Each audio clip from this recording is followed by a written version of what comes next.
चलिए, paper number 11 है हमारा, financial management and business data analytics, जिसके अंदर एफएम जो है वो अपना 80 मार्क्स का है एंड 20 मार्क्स का है बीडीए। ठीक है। क्वेश्चन नंबर 2 जो आपका आता है एग्जाम के अंदर, वो आपका थियोरिटिकल क्वेश्चन होता है एफएम का। क्वेश्चन नंबर 2 का जो बी होता है वो आपके बीडीए का एक थियोरिटिकल क्वेश्चन होता है। बीडीए जो अलग टॉपिक है, पूरा थियोरिटिकल टॉपिक है, business data analytics computer related है। क्वेश्चन नंबर 3 जो रहता है आपका ए, फिर उसका बी एंड क्वेश्चन नंबर 4 का ए, मतलब लगभग 21 मार्क्स मिनिमम आपके मॉड्यूल नंबर 3 से बिलोंग करते हैं, जो अभी हम स्टार्ट करने वाले हैं। सो ये जैकपॉट यूनिट है अपने लिए। इसके अंदर हम पढ़ेंगे ratio, cash flow, fund flow and comparative common size वाले स्टेटमेंट्स, जो आप पढ़ चुके हो प्रीवियसली 12th के अंदर।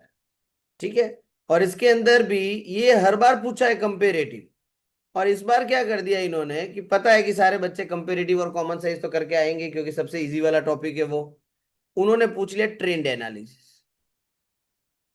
ट्रेंड कोई करके नहीं जाता है, और ट्रेंड का एक ही क्वेश्चन पूरे मॉड्यूल में दिया हुआ है, वो भी सबसे लास्ट में।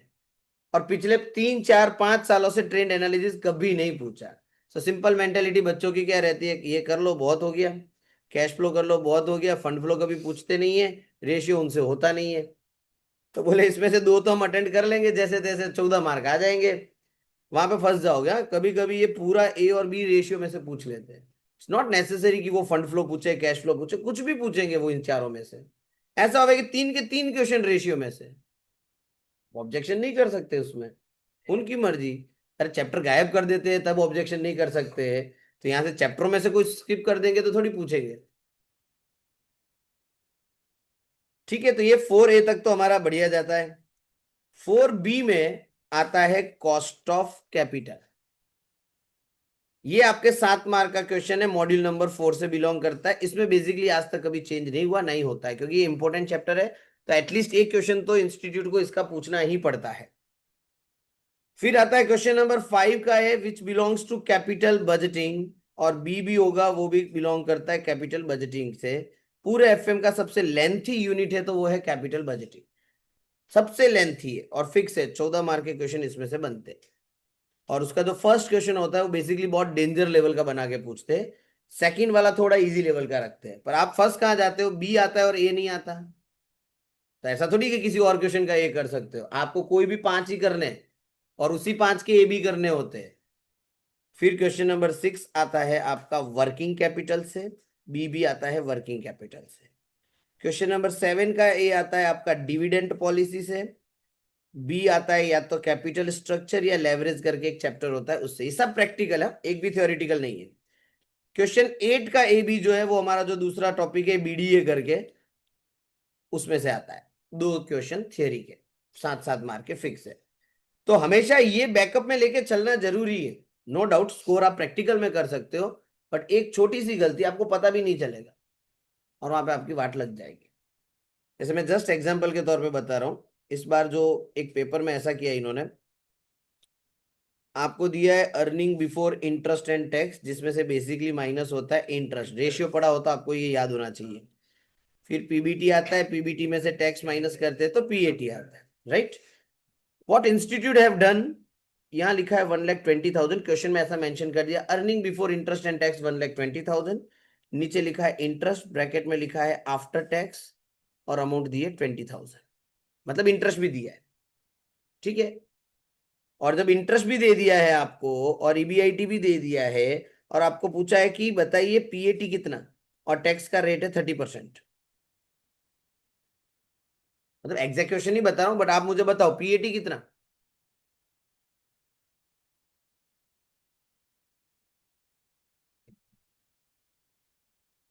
बोलो, दिमाग दौड़ाओ।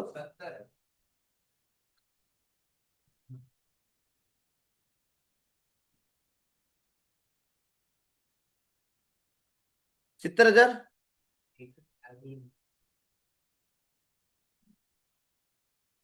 यहां पे देखो 20,000 आप इंटरेस्ट माइनस करोगे तो 1 लाख हो जाएगा। 1 लाख में से 30% माइनस करोगे तो कितना होगा आपका, 70,000। यहाँ पे आपको क्या करना था, 1,20,000 जो आपका ईबीआईटी है, सीधा इसमें से टैक्स ही माइनस होगा, इंटरेस्ट नहीं होगा माइनस। कारण क्योंकि इंटरेस्ट में टैक्स माइनस होके बैठा है, तो 120 का 30%।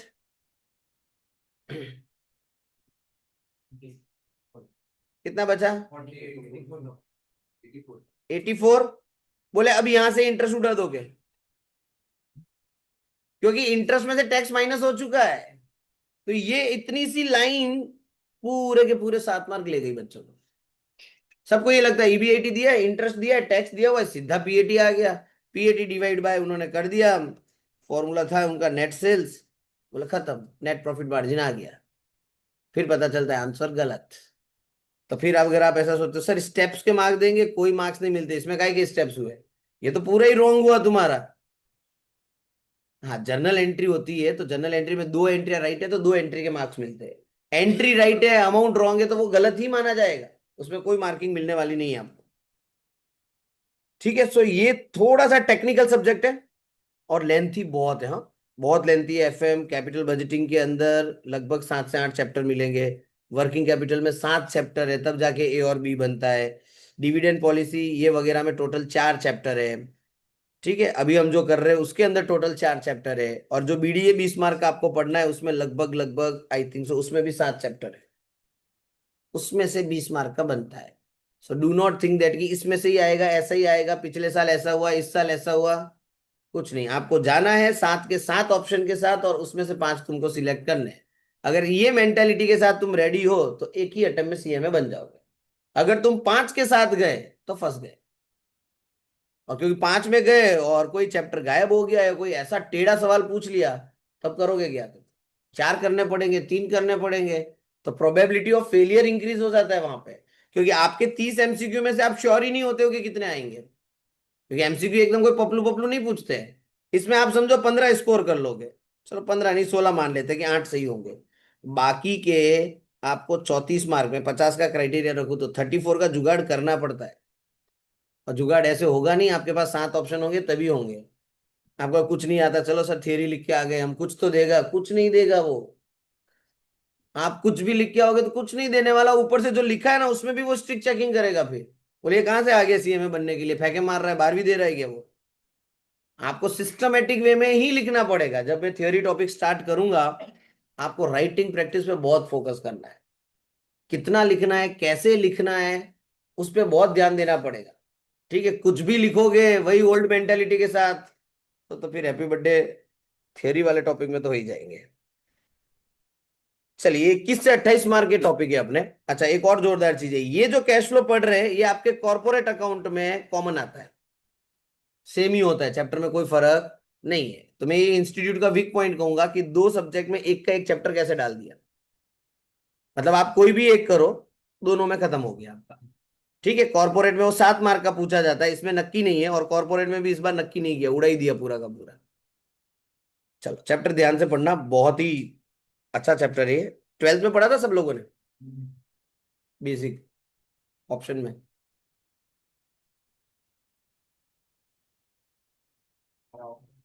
हाँ इसमें आईएससी वालों को फायदा था, रीजन क्योंकि उनका बहुत डेप्थ में था कैश फ्लो। अपने गुजरात बोर्ड वालों के लिए तो ठीक था, ऑप्शन में निकल जाता था, 4 मार्क का था।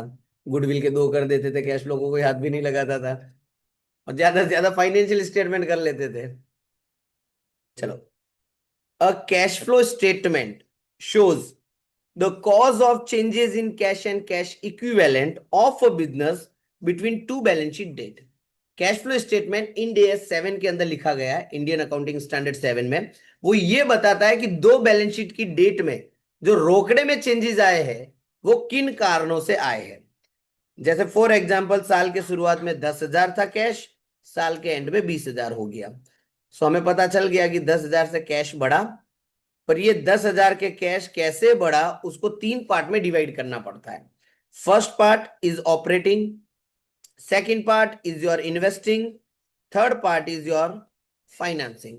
मतलब हर कैश फ्लो की एक्टिविटीज को हम 3 पार्ट में बाइफरकेट कर देंगे, operating, investing and financing. Every enterprise must prepare and present a cash flow statement with financial statement. जब आप अपने ट्रेडिंग P&L बैलेंस शीट तैयार करते हो एज पर कंपनीज एक्ट, ये मैंडेटरी स्टेटमेंट है। मैंडेटरी मतलब बनाना ही पड़ेगा, जितना इंपॉर्टेंट बैलेंस शीट है उतनी ही इंपॉर्टेंट कैश फ्लो स्टेटमेंट का रहता है। इसलिए कभी भी आप कंपनी की ऑडिट रिपोर्ट पढ़ोगे ये वाला स्टेटमेंट तुमको मिलेगा ही मिलेगा वहां।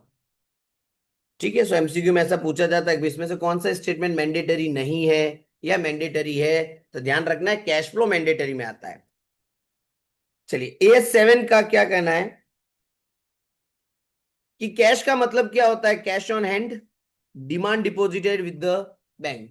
मतलब बेसिकली आपको इसमें इतना याद रखना है कि आपके पास जितना रोकड़ा पड़ा है और आपके बैंक में जितना पैसा पड़ा है जो डिमांड करने पे आप उनसे मांग सकते हो। Second, short term highly liquid investment, readily convertible into cash with insignificant risk of value change, normally maturity value is less than 3 month। मतलब ऐसे इन्वेस्टमेंट जो इजीली आप कैश में कन्वर्ट कर सकते हो उसको कैश ही माना जाएगा, उसको इन्वेस्टमेंट नहीं माना जाएगा। सो ये ध्यान रखना है। अभी तक तो नॉर्मली तुम कैश एंड बैंक याद रखते थे, यहाँ पे वर्ड क्लियर है, cash and cash equivalent. Equivalent का मतलब हो जाता है कैश के रिलेटेड, उसके मैच करने वाली जो चीजें होगी वो भी आपको क्या माननी है, कैश ही माननी है। फिर cash flow, inflow and outflow, पैसा आया और पैसा गया। इनफ्लो कब होगा, जब पैसा बढ़ेगा या कैश इक्विवेलेंट बढ़ेगा, और आउटफ्लो का मतलब जब पैसा घटा या इक्विवेलेंट घटा। क्लासिफिकेशन, 3 कैटेगरीज में हमने इसको डिफाइन किया है। चलो एक बार रीड करो कितना पता चलता है, देखते हैं।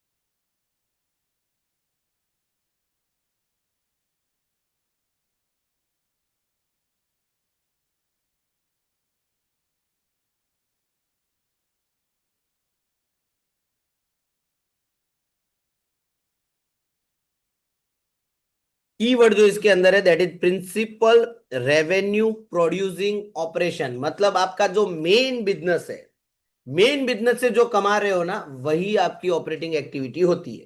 जैसे मेरा बिजनेस कैलकुलेटर बेचने का है तो मेरी मेजर इनकम कहां से होगी, कैलकुलेटर बेचने से। फिर मैं किसी को ब्याज पे पैसे दे देता हूं और वो मुझे ब्याज देता है, तो वो मेरी ऑपरेटिंग इनकम नहीं है, वो मेरी नॉन ऑपरेटिंग इनकम, वो मेरा रूटीन बिजनेस ऑपरेशन नहीं है। ठीक है, पैसे पड़े थे दे दिए। उसके बाद आपको जो इसमें खास ध्यान रखना है, ये सब एग्जाम्पल तो अभी रहने दो, मैं आपको पूरा परफॉर्मा बना के देता हूं, उसके बाद आपको मस्त समझ में आएगा। इन्वेस्टिंग एक्टिविटी का मतलब, ऑपरेटिंग का मतलब day to day business, investing का मतलब असेट एंड इन्वेस्टमेंट। दो वर्ड खास याद रखने के यहाँ पे, आपकी असेट और आपके इन्वेस्टमेंट रिलेटेड सारी चर्चा इन्वेस्टिंग एक्टिविटी करेगा। और जब हम चर्चा की बात करते हैं तो चर्चा सिर्फ कैश की होगी, नॉन कैश की नहीं होगी। ठीक है, क्योंकि हम पढ़ रहे कैश फ्लो स्टेटमेंट। असेट खरीदी, पैसा आया कि गया, असेट बेची तो ब्याज मिला तो आया, तो आया तो ऐड करने का कॉमन सेंस, पैसा गया तो क्या कर देने का, लेस। तो असेट एंड इन्वेस्टमेंट रिलेटेड सारी चीजें हम कहां लिखेंगे, चलो फिर फाइनेंसिंग में आओ, खाली टेम्पररी एक्टिविटी जो रिजल्ट करेगा change in honours capital and borrowing. मतलब अब यहां पे हम बात करेंगे हमारी इक्विटी की, प्रेफरेंस की, हमारे डिबेंचर्स की, हमारे लोन की, इन सारे लोगों की बात यहां पे होगी। मतलब जहां से मुझे पैसा मिलता है इनको फाइनेंसर्स कहा जाता है। ये लोग तुम्हें पैसा देते हैं बिजनेस करने के लिए, इक्विटी शेयर होल्डर देते हैं, प्रेफरेंस शेयर होल्डर देते हैं, डिबेंचर वाला देता है, लोन भी मिलता है। अब इसमें इंक्रीज डिक्रीज हो तो क्या, जैसे मेरे पास साल के शुरुआत में 1 लाख के इक्विटी शेयर थे, साल खत्म हुआ तो इक्विटी शेयर बढ़ के हो गए 2 लाख। तो इक्विटी शेयर बढ़े के घटे, ओपनिंग क्लोजिंग बढ़े, इसका मतलब क्या हुआ, आपने इस साल में नए शेयर इश्यू किए होंगे। जब आप नए शेयर इश्यू करते हो तो पैसा आता है, कैश इनफ्लो होता है वो। अगर आपने बैंक से लोन लिया तो पैसा आया कि गया, आया, तो उसको हम कहते हैं इनफ्लो। पर ये सब फाइनेंसर है इसलिए इसको कौन सी एक्टिविटी में डालते हैं हम, फाइनेंसिंग एक्टिविटी में। नाउ देखो इसके अंदर इंटरेस्टिंग क्या है, जो आप बोल रहे हो कि सर 1 लाख से ये 2 लाख हुआ तो 1 लाख रुपए आया। जरूरी नहीं है कि वो पैसा आया। मैं बोलता हूं नहीं आया, लो, पर बढ़ा 1 लाख से 2 लाख हुआ, पर पैसा नहीं आया। तो ये कैसे हो सकता है? इन विच सिनेरियो इट इज पॉसिबल कि आपकी इक्विटी कैपिटल इंक्रीज हुई है, at the same time you have not received a single rupee. Consideration other than cash, जिसे हम कहते हैं मैंने असेट खरीदी, सामने मैंने उनको शेयर्स दे दिए।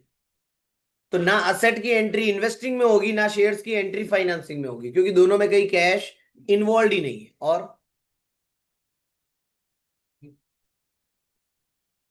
और कब ऐसा हो सकता है कि शेयर्स बढ़ जाएंगे लेकिन रोकड़े का लेना देना नहीं होगा?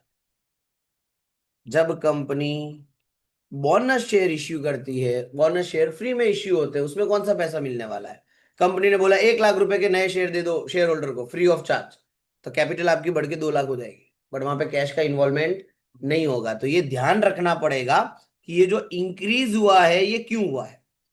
अगर बोनस की वजह से हुआ है तो कैश फ्लो में कोई इफेक्ट नहीं आएगी। हाँ, कुछ ना दिया हो तो हम ऐसा मान लेंगे कि पैसा आ गया, लेकिन ऑलवेज ध्यान रखने का हिंट दी हुई होती है क्वेश्चन में। चलिए, अब अपने समझते हैं पहले, सबसे पहले ऑपरेटिंग एक्टिविटी को। पहले मैं आपको एक पी एंड एल अकाउंट बना के बताता हूँ।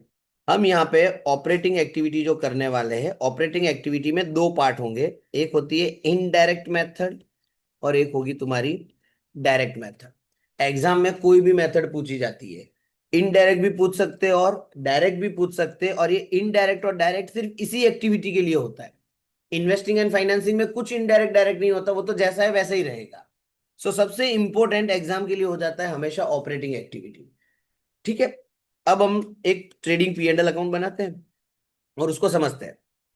यहाँ पे मैं लिख लेता हूँ opening stock 10,000, purchase 50,000, purchase related खर्चे 30,000। यहाँ पे लिख लेता हूँ मैं sales, for example 2 lakh, closing stock 50,000। कितना हो जाएगा? 250। क्या आ जाएगा मेरा जीपी यहाँ पे? 250 माइनस कितना लिखा अपन ने, 90 ना, 100 कर दो इसको, बचा 1,50,000। ये मेरा कौन सा प्रॉफिट हुआ? Gross profit. ग्रॉस प्रॉफिट में वापस यहाँ पे लिखूंगा 1,50 इधर आ गया। चलो फिर, मैंने कुछ ब्याज पे लोगों को पैसे दिए थे, इंटरेस्ट रिसीव्ड, डिविडेंड मिला मुझे 20,000 का। फिर सैलरी पे की मैंने मेरे एम्प्लॉय को 10,000 की। फैक्ट्री का भाड़ा भरा मैंने 20,000 का। लोगों से ब्याज पे पैसे लिए थे, उसका ब्याज भरा 15,000। अगर मैं कंपनी हूं तो मैंने डिविडेंड दिया 30,000 का। फिर अपने ले लेते लॉस ऑन असेट, असेट बेची उसका 10,000 का लॉस हुआ। प्रॉफिट ऑन इन्वेस्टमेंट, इन्वेस्टमेंट बेचे उस पे मुझे 30,000 का प्रॉफिट हुआ। टोटल मारो और एनपी बताओ। क्रेडिट साइड कितना हो जाएगा अपना? 190 प्लस 30, 220। देन 220 में से माइनस कर दो 1,35,000। ओके, ये आपका नेट प्रॉफिट आया। एक बेसिक मैंने आपके सामने एक इनकम स्टेटमेंट रखा है जिसमें आप इतना प्रॉफिट कमा रहे हो। अब आप मुझे बताना कि आपका बिजनेस का ऑपरेटिंग चीजें कौन कौन सी दिख रही है जो रूटीन आपके बिजनेस में होनी चाहिए। बताओ, start from the trading P and L. Opening stock है ना, ओपनिंग स्टॉक भी। Purchase, purchase expense, sales, closing stock. तो ध्यान रखना ट्रेडिंग अकाउंट पूरा ही होता है। Trading account is related with goods, and goods आपके बिजनेस में ही है रूटीन।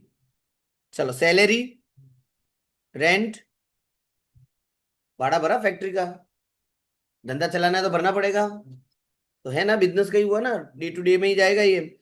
इंटरेस्ट पे किया। देखो, जब मैं आपको पूछू ना ऑपरेटिंग, तो आपको ये चीज खास ध्यान रखना है, बी एंड सी को हम ऑपरेटिंग नहीं कह सकते। सो बी के अंदर कौन आते हैं? इन्वेस्टमेंट वाले। सी के अंदर कौन आएंगे? ठीक है, इन्वेस्टमेंट वाले में आपको ब्याज मिलेगा, डिविडेंड मिलेगा, फाइनेंसिंग वाले में आपको ब्याज देना पड़ेगा, डिविडेंड भी देना पड़ेगा। तो ये चेक करने का वापस साथ में, क्या ये बी और सी से बिलोंग करता है, तो ए में नहीं आएगा। इंटरेस्ट पेड लोन वालों को देंगे, लोन फाइनेंसिंग होता है, सो नहीं आएगा ये। डिविडेंड भी फाइनेंसिंग है, नहीं आएगा। Loss on sale of asset, आपका रूटीन नहीं है, असेट बेची है, ठीक है, तो ये किससे बिलोंग करेगा, बी में। अभी के लिए मानो, फिर बताऊंगा ये तो बी में भी नहीं जाता। हाँ, चलो क्रेडिट साइड में आते हैं। इंटरेस्ट रिसीव्ड, ये आपका बी हुआ, आपने कई पैसे दिए होंगे ब्याज पे तो आपको ब्याज मिला। Dividend received, profit on investment, अभी के लिए बी मानो, फिर बताऊंगा ये कहीं नहीं जाएगा। क्लियर, इतने सारे बी वाले थे, बाकी सी वाले और रिमेनिंग जो टिक मार्क किए वो ए वाले हुए। अब मुझे रिवाइज प्रॉफिट निकाल के दे सकते हो, सी बी को कैंसिल कर दो। अब मेरे हाथ में प्रॉफिट कितना बचता है भाई, जो सिर्फ ऑपरेटिंग है वो आपको मुझे बताना है।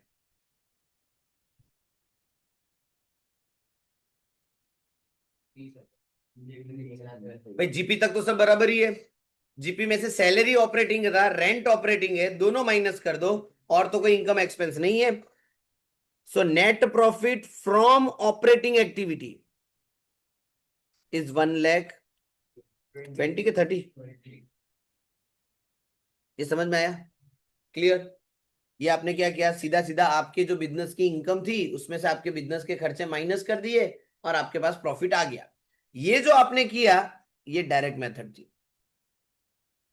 ये जो आपने किया ये कौन सी मेथड है, डायरेक्ट मेथड। जो मेरा है उसी को कंसीडर करूंगा, जो मेरा नहीं है मैंने उसको हाथ भी नहीं लगाया। अब ध्यान से देखना, अब दिमाग घूमेगा थोड़ा, और ऐसा हर समय घूमने वाला है। नाउ बात करता हूं मैं इनडायरेक्ट मेथड की, जो मैक्सिमम टाइम पूछी जाती है। इनडायरेक्ट मेथड क्या कहता है, बोले रिवर्स जाओ, बोले नेट प्रॉफिट से शुरू करो और सारी चीजों को उल्टा पुल्टा करोगे। अब होता क्या है कि हर बार क्वेश्चन में आपको पी एंड एल दिया हुआ हो ऐसा जरूरी नहीं है। आपको मैं इतना बोल दूं कि आपका प्रॉफिट इतना था, तो फिर आपके पास कोई ऑप्शन नहीं बचता, आपको इसी के साथ सम शुरू करना पड़ता है। अगर आपके पास पूरा ट्रेडिंग पी एंड एल हो तो डायरेक्ट मेथड बढ़िया ऑप्शन है, लेकिन ना हो तो फिर क्या करेंगे, तो हम रिवर्स कैलकुलेशंस करेंगे। रिवर्स कैलकुलेशन में वी नो वेरी वेल कि साइन चेंज हो जाती है। 1,35,000 मेरा नेट प्रॉफिट है।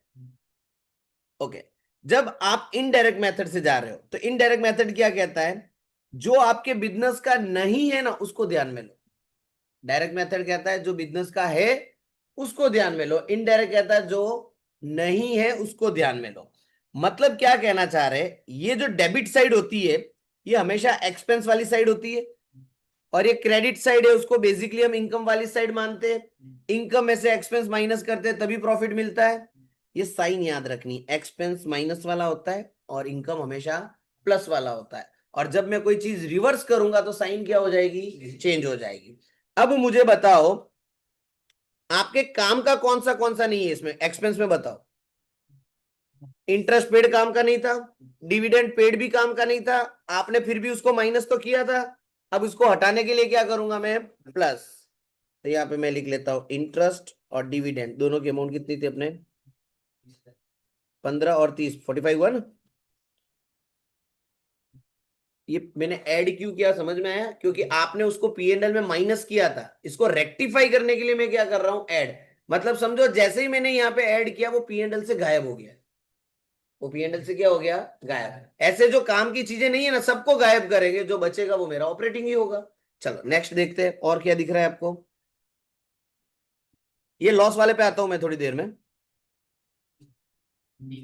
इंटरेस्ट एंड डिविडेंड रिसीव्ड, ये इनकम है आपकी, आपने प्लस किया था इसको, इसको माइनस करो, इसको हटाओ यहां से। तो चलो इंटरेस्ट एंड डिविडेंड कितना हुआ टोटल, 40,000। ये माइनस कर दिए हमने। अभी रुको, दो और बाकी है। क्या लॉस ऑन असेट आपका ऑपरेटिंग था, नहीं था, तो चलो इसको ऐड करो, लॉस को ऐड कर देंगे हम। कितनी अमाउंट है लॉस की, और सामने की तरफ एक प्रॉफिट भी पड़ा था हमारे पास इन्वेस्टमेंट का, 30,000, उसको आप माइनस कर दो। चेक कर लो, 1,20,000 ही आएगा। कोई भी मेथड से जाओ आंसर वही रहता है, आप सीधा जाओ कि उल्टा जाओ, प्रॉफिट फ्रॉम ऑपरेशन यही आएगा आपका। Now depend on the question, वो डायरेक्ट मेथड है कि इनडायरेक्ट। अगर पी एंड एल दिया है, देखो जैसे मैंने दिया है, तो आप इसमें दोनों भी तो कर सकते हैं, डायरेक्ट भी पॉसिबल था और इनडायरेक्ट भी। अगर क्वेश्चन में कुछ भी नहीं बोला है, इट्स अप टू यू, आपको डायरेक्ट करनी है तो डायरेक्ट करो, इनडायरेक्ट करनी है तो इनडायरेक्ट करो, या फिर वो एक्सक्लूसिवली बोलेंगे डायरेक्ट मेथड ही यूज करनी है तो डायरेक्ट ही यूज करनी है। ठीक है, ये जस्ट एक एग्जांपल के तौर पे। हाँ, रियलिटी में डायरेक्ट मेथड इतनी इजी नहीं दिखेगी तुमको। क्यों नहीं दिखेगी, उसका कारण पता है? ये जो परचेज सेल आपने लिया है, ये सब रोकड़े में किया था आपने। हम कौन सा स्टेटमेंट पढ़ रहे हैं? कैश फ्लो में तो सब चीजें रोकड़े की होनी चाहिए, ये तो उधार में भी होता है। और जब उधार में होता है तो एडजस्टमेंटों की इफेक्ट देनी पड़ेगी, हमको उसमें से रोकड़ा निकालना पड़ेगा। पता है, कोई सम गिना था हमने, कौन से चैप्टर में पता नहीं, एक डेटर का अकाउंट बनाया था हमने। डेटर का ओपनिंग बैलेंस लिखा था, क्लोजिंग बैलेंस, फिर क्रेडिट सेल, कैश कलेक्शन। तो यहाँ पे ऐसे लेजर तो नहीं बनाने, बट थोड़ा सिस्टमेटिक तरीके से वर्कआउट करके आपको इसको कैश में कन्वर्ट करना पड़ेगा। रही बात परचेज की, तो अकेला परचेज नहीं है, परचेज के साथ परचेज एक्सपेंस भी है, ओपनिंग स्टॉक भी है, क्लोजिंग भी है। मतलब यहाँ सबसे इंपॉर्टेंट होता है सीओजीएस। और आप अपने क्रेडिटरों को कितना पेमेंट कर रहे हो, वो आपका कैश आउटफ्लो होता है। और सेल्स में कितना पैसा आपके डेटर्स ने आपको दिया, वो आपका इनफ्लो होता है। ठीक है, डायरेक्टली सेल्स उठा के नहीं डाल सकते आप, क्योंकि इसमें कैश एंड क्रेडिट दोनों होते हैं। हाँ, क्वेश्चन में बोला हो पूरा का पूरा कैश, तो फिर बात ही अलग है, तो सीधा सीधा ले लेने का। So what I mean to say, there are total two methods, one is direct, another one is indirect. Direct में क्या ध्यान रखना है, जो मेरा है वही लिखना है, जो मेरे धंधे से रिलेट करता है। रिलेट भी कैसे, ऑपरेटिंग होना चाहिए वापस। और इनडायरेक्ट क्या कहता है, जो मेरे धंधे के नहीं है उन सबको आप कंसीडर करो। क्लियर? यहां तक समझ में आया? आएगी ना? नहीं, उससे कोई मतलब ही नहीं। इनडायरेक्ट मेथड क्या कहता है, जो आपके बिजनेस का है उसको तो साइड में कर दो, वो तो आपने सही लिखा है। आपने जो गलत किया है ना, उसको हटाओ यहां से। इसको हम रेक्टिफिकेशन कर रही है। आपने ये दो चीजें माइनस की थी बिजनेस में, हटाने के लिए क्या करना पड़ रहा है हमको, उसको प्लस। यहां पे आपने इसको प्लस किया था, तो रेक्टिफिकेशन के हिसाब से अब इसको क्या कर दो, माइनस। तो ये चीजें आपके पीएनएल से हम गायब कर रहे हैं, हम यहाँ पे कोई रिकॉर्डिंग नहीं कर रहे इनका, हम कोई ऑपरेटिंग में लिख नहीं रहे, हम इनको ऑपरेटिंग से बाहर निकाल रहे हैं। और डायरेक्ट मेथड में क्या होगा, हम इनको ऑपरेटिंग में लिखेंगे। ठीक है, ये सम करेंगे तब then you will get more clarity. But अभी सिर्फ समझो कि हो क्या रहा है। सब कुछ होगा, आपको रोकड़ा देखना है कितना आया कितना गया। आपको फैक्ट बताओ, which method is very easy, indirect. ये माथा कुटी नहीं है इसमें, सीधा उल्टा जाओ, जो काम का नहीं है उसको उठा के डाल दो, खत्म। डायरेक्ट मेथड में गए ना तो सब होगा। फिर तो क्रेडिट सेल्स को कैश वाला निकालो पोर्शन, आउटस्टैंडिंग एक्सपेंस। आउटस्टैंडिंग आपके साल के शुरुआत में 10,000 का आउटस्टैंडिंग था, फिर साल के एंड में आपका आउटस्टैंडिंग हो गया 5,000। इसका मतलब क्या हुआ, आपने 5,000 पे कर दिए, तब जाके आपकी लाइबिलिटी क्या हो गई, कम हो गई। ये आपको सोचना पड़ेगा, ये सब एग्जाम में दिया हुआ होता है अपने। सो ये वन ऑफ द बहुत ही लेंथी चैप्टर है, ध्यान रखना। बट इसका बेनिफिट हमको दो सब्जेक्ट में मिलने वाला है। ठीक है, और मेरा इस बार का मानना है कि कैश फ्लो 14 मार्क में नहीं पूछा गया इतिहास में, इस बार होगा ऐसा, ये लोग कैश फ्लो को 14 मार्क्स में पूछेंगे। ठीक है, मेरा प्रिडिक्शन है ये। ऐसे तो कोई भी मार्क का पूछे, अपने तो सही जाने वाला है, टेंशन नहीं लेने का। बस तुम लोग गलतियां मत करो, खाली कॉन्सेप्ट समझते जाओ। चलो, यहाँ पे डायरेक्ट एंड इनडायरेक्ट का मैंने एक थ्योरेटिकल डिफरेंस रखा है, क्योंकि अब ऐसा हो गया ना कि अब धीरे धीरे मेरा भरोसा इतना कम हो गया इंस्टीट्यूट पे कि वो कभी भी थियरी पूछ सकते हैं आपको। आप मेंटेलिटी लेके गए प्रैक्टिकल की, और वहां पे पूछ लिया कि difference between direct and indirect, 7 mark, हो गया, हैप्पी बर्थडे। फिर वहां पे आप कुछ भी लिखोगे, चलो आपको कॉन्सेप्चुअली पता है, जैसे एग्जाम्पल के तौर पे आपको समझ में आ गया, तो आप 2 पॉइंट बना दोगे, 3 बना दोगे, उससे ज्यादा आप नहीं बना पाओगे। और वो बने हुए पॉइंट में भी मार्क्स कितने मिलेंगे, वो क्वेश्चन मार्क है। इसलिए थोड़ी थोड़ी जो बेसिक थियरी है ना, वो मैंने हर चैप्टर में डाल ही दी है, એટલે तकलीफ क्या ही पड़े नहीं। चलो, मीनिंग, डायरेक्ट मेथड कहता है actual receipt and actual cash payment की बात करेंगे। इनडायरेक्ट कहता है नेट प्रॉफिट एंड लॉसेस शुरू करेंगे और चीजों को एडजस्ट करना स्टार्ट कर देंगे। स्टार्टिंग पॉइंट डायरेक्ट बोलता है कस्टमर ने कितना रोकड़ा दिया, और इनडायरेक्ट मेथड में स्टार्टिंग पॉइंट होता है पी एंड एल अकाउंट का बैलेंस, जो हमारा नेट प्रॉफिट आता है वो। अप्रोच, ये कैश के हिसाब से चलता है डायरेक्ट, और ऑपरेटिंग चलता है, सॉरी इनडायरेक्ट में चलता है accrual based reconciliation approach. Reconciliation मतलब जो चीजें काम की नहीं है उसको हटाने वाला अप्रोच। इंफॉर्मेशन, ये हमेशा ग्रॉस इनफ्लो एंड आउटफ्लो बताएगा, और ये हमेशा आपको क्या बताएगा, नेट। एडजस्टमेंट, यहां पे नॉन कैश चीजों का कोई एडजस्टमेंट नहीं होगा डायरेक्ट में। जैसे क्वेश्चन में दिया होता है डेप्रिसिएशन, और आप डायरेक्ट मेथड से सॉल्व कर रहे हैं, आपने सेल्स लिख लिया, सब रोकड़े में था, तो डेप्रिसिएशन क्या खर्चे में माइनस करोगे कि नहीं करोगे? डायरेक्ट मेथड जो मेरा है वो लिखना है, but at the same time cash वाली चीजें होनी चाहिए, वो ध्यान रखना होता है। तो क्या डेप्रिसिएशन कैश है, तो हम उसको माइनस नहीं करेंगे, लेकिन यही मैं इनडायरेक्ट मेथड से जाता हूं तो डेप्रिसिएशन तो मेरे काम का नहीं है, मुझे प्लस करना पड़ता है उसको। इसलिए इनडायरेक्ट डेप्रिसिएशन, अमोर्टाइजेशन, इन सारी चीजों को एडजस्ट करेगा, डायरेक्ट वाला नहीं करता। वर्किंग कैपिटल का चेंजेस डायरेक्ट मेथड में कहीं पे भी सेपरेटली दिखाने की जरूरत नहीं है, जबकि इनडायरेक्ट मेथड में मैंडेटरी है, आपको current asset and current liability को दिखाना पड़ेगा। Complexity, direct method is difficult due to detailed cash data requirement, आपके पास कैश का पूरा डेटा होना चाहिए, जबकि indirect method is very simple and commonly use. Practice, rarely use, widely use. Understanding में अगर हम बात करें तो डायरेक्ट मेथड जो वो इंफॉर्मेटिव है, मतलब मैनेजमेंट के लिए ज्यादा हेल्पफुल है डिसीजन लेने में, जबकि इनडायरेक्ट मेथड स्टेटमेंट बनाने के लिए इजी है। इंड एएस का प्रेफरेंस क्या कहता है, जो डायरेक्ट मेथड है उसको एंकरेज किया है बट मैंडेटरी नहीं है, जबकि इनडायरेक्ट मेथड परमिटेड है एंड कॉमनली अडोप्टेड है। मतलब एज सच दोनों मेथड से आप कर सकते हो, इंड एएस 7 कहीं पे ना नहीं बोल रहा है, वो आपके ऊपर है, बट कॉमनली लोग कौन सी मेथड यूज करते हैं, इनडायरेक्ट।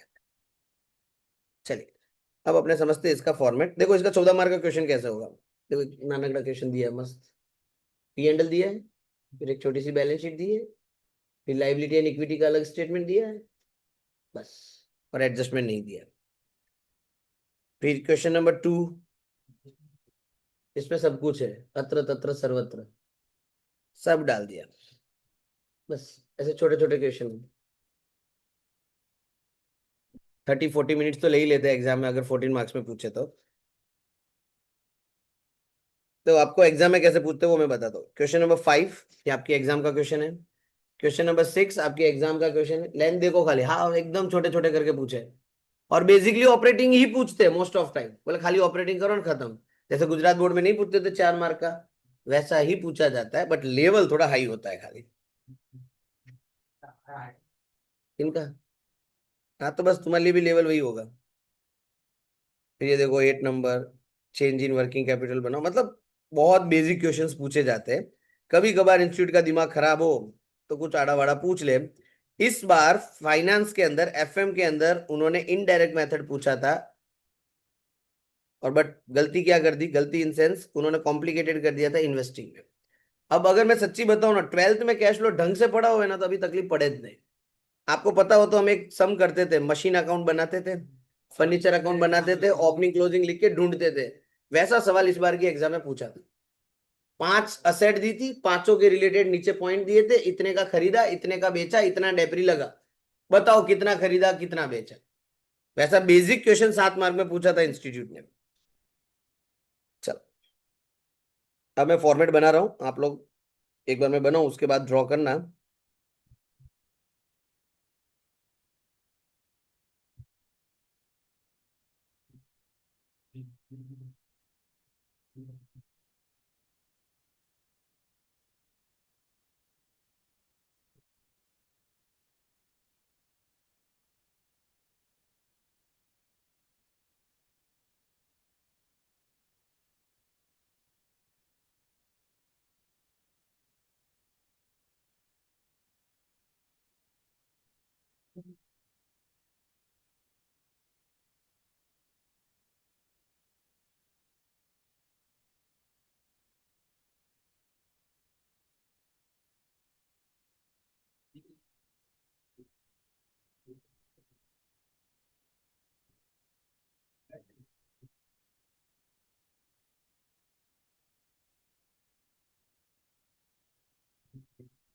तो लिखना हो तो लिख सकते हो, फर्स्ट पेज पे ऑपरेटिंग बना लो।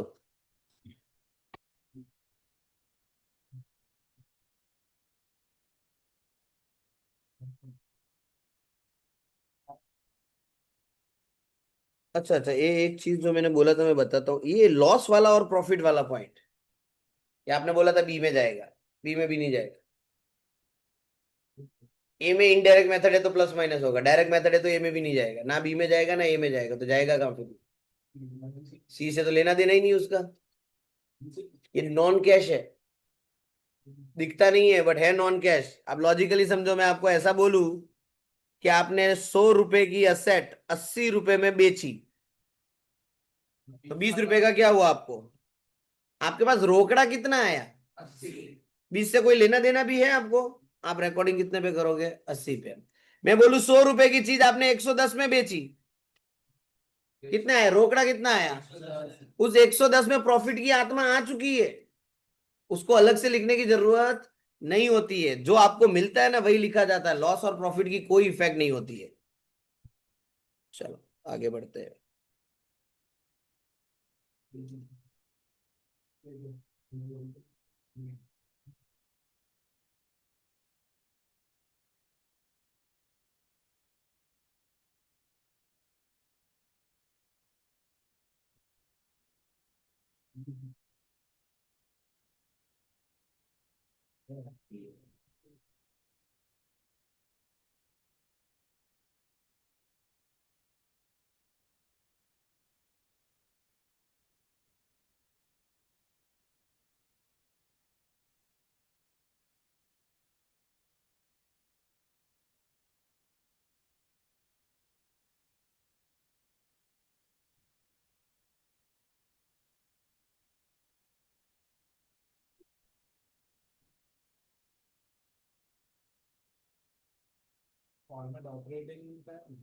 तो लिखा ही देख, कैश फ्लो फ्रॉम ऑपरेटिंग।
एक काम करो, मैं बना ही दूं, फिर तुम लोग बार बार डिस्टर्ब होंगे, मेरे को डिस्टर्ब करोगे। दूसरा पेज पहले बना लो ऐसा हो तो। फर्स्ट पेज पे, खाली फर्स्ट पेज पे पूरा ऑपरेटिंग रहना चाहिए। मतलब अभी तो चलो ठीक है, आपके पास जगह बचेगी, बट एग्जाम में तो अपने को पूरा का पूरा एक पेज ऑपरेटिंग के लिए रखना है, और बाकी 2 पेज पे हम इन्वेस्टिंग एंड फाइनेंसिंग ड्रॉ करेंगे। मतलब मैंने यहाँ एक पेज पूरा ड्रॉ कर दिया, ये पूरा का पूरा ऑपरेटिंग हो गया। अब सेकंड पेज जो आपकी बुक का है उसके ऊपर अपने बना रहे इन्वेस्टिंग।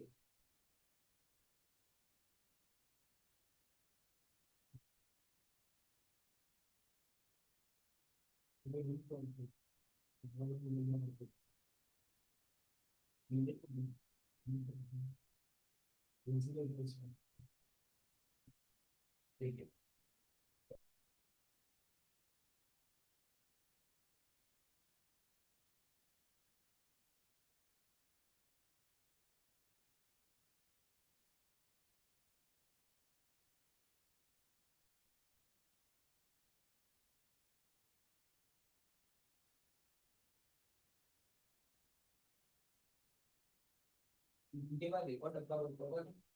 हम्म। ना ना ना, तो कोई नए डब्बे मत बना अभी।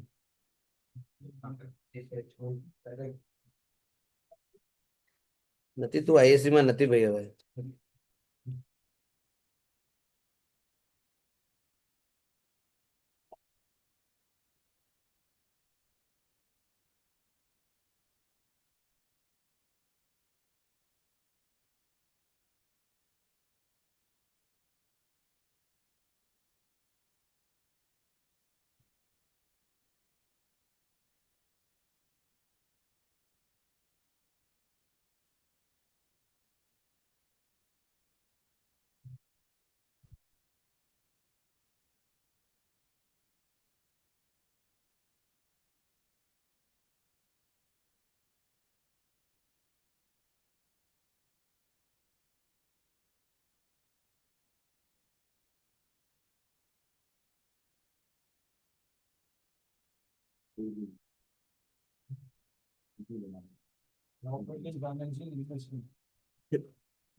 बोलो ये रखू कि ये रखू पहले. दिख रहा है सबको.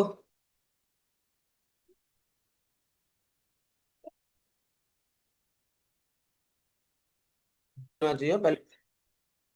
ये सबसे टेढ़ा चैप्टर मैंने इसीलिए लिया है क्योंकि पहले लेंगे ना तो बार बार तुम्हारी इसकी एग्जाम लेता रहूंगा तो ये तुम्हारे साथ रहेगा एंड तक. नहीं तो भूल जाओगे फिर. बोलो कोई एक्टिविटी में कोई डाउट तुम्हें एक बार. हाँ. ये वाला ना. ये वही चीज जो अभी हमने पी एंड एल अकाउंट से नहीं समझी थी कि जो चीज मेरे काम की नहीं है, खर्चा है तो हमने प्लस कर दिया, इनकम है तो हमने माइनस कर दिया. अब मैंने इसको यहाँ पे समराइज करके लिखा है. कौन कौन सी चीजें. ये इनडायरेक्ट ही है पूरा, ठीक है, डायरेक्ट नहीं है. डायरेक्ट का कोई फॉर्मेट ही नहीं है by the way. Non cash चीजें हम ऐड करेंगे. कोई चीज जो अदर एक्टिविटी से है. अब यहाँ पे खर्चों की बात हो रही है, हाँ, खर्चे और इनकम की. अदर एक्टिविटी के ऐसे कौन से खर्चे हैं जो इसमें ऐड हो सकते हैं. तो अदर एक्टिविटी में दो ही बचे, इन्वेस्टिंग और. उसमें भी खर्चा वाला फाइनेंसिंग ही है, इन्वेस्टिंग में खर्चा हो ही नहीं सकता. इन्वेस्टिंग में तो आपको मिलता है, फाइनेंसिंग में आपको देना पड़ता है. कौन से दो खर्चे. तो इंटरेस्ट एंड डिविडेंड. वर्ड याद रखना अदर एक्टिविटी के लिए. Interest and dividend. ये आपको यहां पे ऐड करना पड़ेगा क्योंकि वो दूसरी एक्टिविटी से बिलोंग कर रहा है. फिर कोई भी रिजर्व हो गया या प्रोविजन हो गया, उसको सर क्यों ऐड करते हैं. क्योंकि उसमें भी कैश का कोई लेना देना नहीं है. जैसे मैं आपको बोलूं कि भाई करंट ईयर में मैंने जनरल रिजर्व बनाया तो एंट्री क्या होती. P&L 2 general reserve. कहां पे कैश आया. नहीं आया ना. जैसे जनरल रिजर्व 1 लाख रुपया पड़ा है, साल खत्म हुआ तो जनरल रिजर्व हो गया 150. तो जनरल रिजर्व थोड़ी बाहर मार्केट से जाके खरीदते हो. जनरल रिजर्व का पैसा कहां से आता है. P&L से आता है, वो रोकड़े वाला नहीं है. इसलिए सारे के सारे रिजर्व भी हम क्या करेंगे, ऐड करेंगे. तो वो तो काम का ही नहीं है आपके.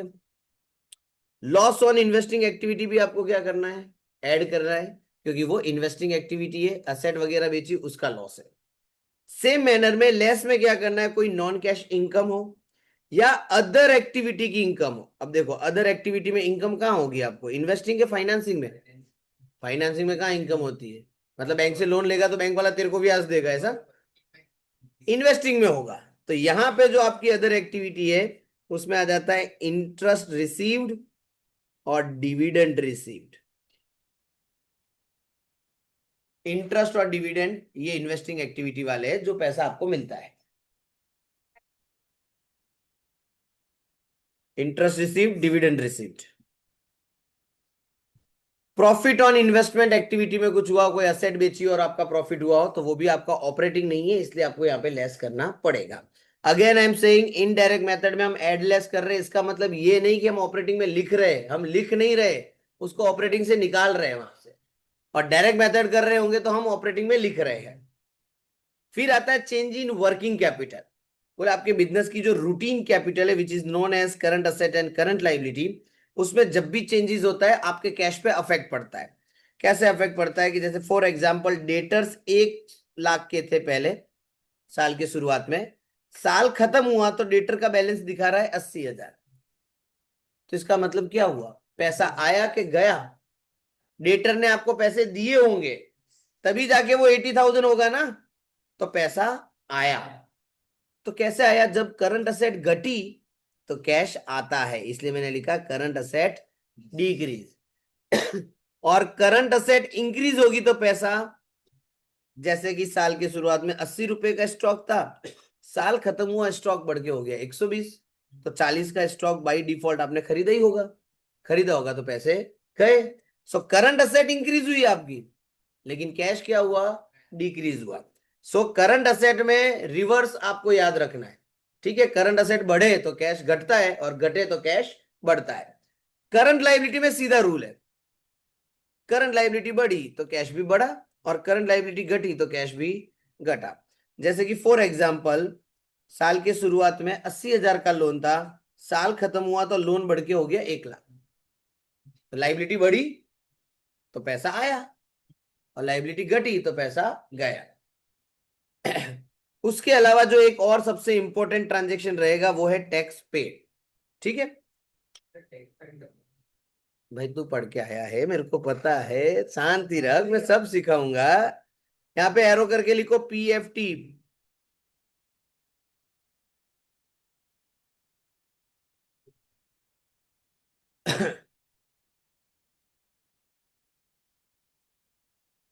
और ऊपर जो आपने वो डिविडेंड लिखा था ना अदर एक्टिविटी में, उस डिविडेंड को खाली अलग से ऐसा लिख लो, प्रपोज डिविडेंड।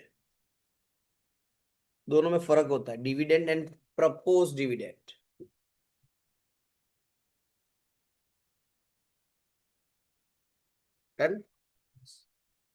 इन्वेस्टिंग तो बहुत इजी है, असेट खरीदी और असेट बेची, लेकिन मैंने यहाँ पे एक और चीज लिखी है, इनकम।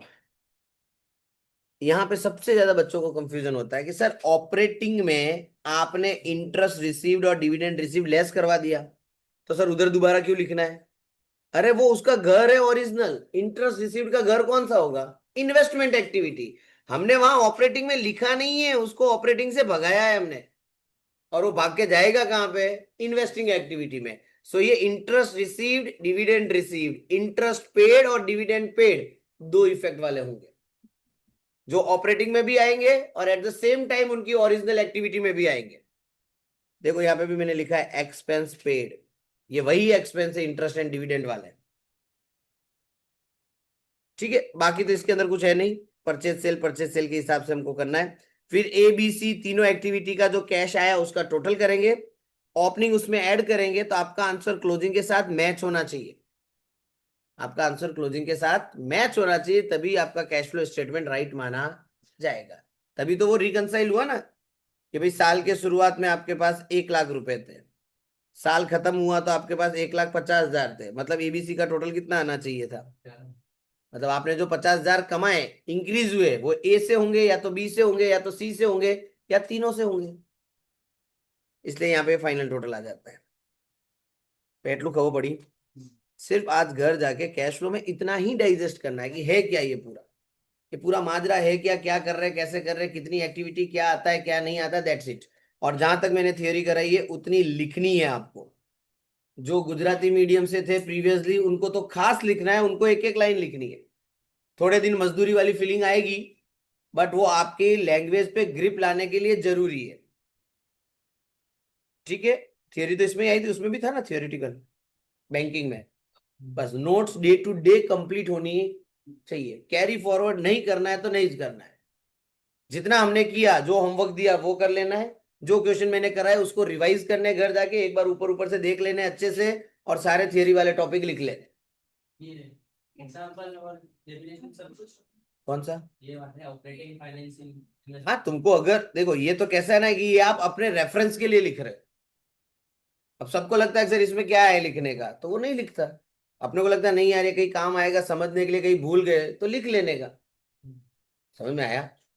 भाई कभी कई बार क्या एग्जांपल दे रहा हूँ, आप लिखना भूल गए हो तो वीडियो चालू करके देख लेने का और तुरंत उसको नोटबुक में नोट कर देने का। और जो चीजें क्रूशियल होती है वैसे तो मैं बताऊंगा उसको खास हाईलाइट करना है, और वो हाईलाइटर रखना, क्योंकि एग्जाम के टाइम पे समरी करते वक्त आपकी ये नोट्स बहुत काम आएगी। ये तो आपको पता ही नहीं चलेगा टोटल एफएम के अंदर 6 चौपड़े बन गए होंगे आपके, किसके अंदर कौन सा चैप्टर होगा, ऐसे सिस्टमेटिक थोड़ी चलेंगे सारे चैप्टर। मैंने कैश फ्लो चालू किया, दूसरे सर को एफएम के आएंगे उन्होंने कैपिटल बजटिंग चालू कर दिया, कल मैं एमए का कोई और चैप्टर चालू करूंगा, फिर मैं एसएम भी चालू कर दूंगा, तो एक साथ तुम्हारे 4 सब्जेक्ट साइमल्टेनियस चलने वाले हैं। એટલે फिर आपको ऐसा ना लगे कि सब मिक्स हो रहा है, तो होगा मिक्स, अलग कर देने का। ठीक है, क्लियर? कैश फ्लो अच्छे से खास करना, ये 2 सब्जेक्ट के अंदर फॉल होता है। अच्छा, दूसरा कैश फ्लो आया ना तो ही फंड फ्लो आएगा तुमको, नहीं तो फंड फ्लो समझ में नहीं आने वाला। फंड फ्लो पूरा का पूरा कैश फ्लो पे टिका हुआ है, और फंड फ्लो इससे पहले जीवन में कभी पढ़ा ही नहीं है आप लोगों ने। ठीक है, कंक्लूडिंग